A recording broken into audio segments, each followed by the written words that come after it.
मित्रांनो, आज आपण दोन असे एक्झाम्पल बघणार आहोत ज्यामध्ये पेरेंट्सने चिल्ड्रन डेच्या निमित्ताने 2 वर्षापूर्वी त्यांच्या मुलांसाठी एक लॉंग टर्म प्लॅन केलेले. त्यामध्ये पहिले एक्झाम्पल आपण पाहूया. इथे 2022 नोव्हेंबरमध्ये एका आईने त्याच्या मुलीसाठी 2 SIPs प्लॅन केले. त्यांनी पहिली जी SIP होती ती होती 5,000ची आणि दुसरी जी SIP होती ती होती 2,000ची.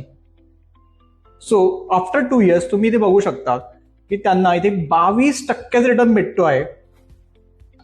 सेकंड एक्झाम्पल हे आमच्या एका यंगेस्ट इन्व्हेस्टरचं आहे, ज्याने वयाच्या 10व्या वर्षी वयाच्या 10व्या वर्षी 1,000 रुपयाच्या SIP ने सुरुवात केली. तुम्ही इथे पाहू शकता त्याने 2022च्या ऑक्टोबर पासून 1,000 रुपये इन्व्हेस्ट करायला सुरुवात केली आणि आता 2 वर्षानंतर त्याने 30%चे रिटर्न्स कमवले आहेत.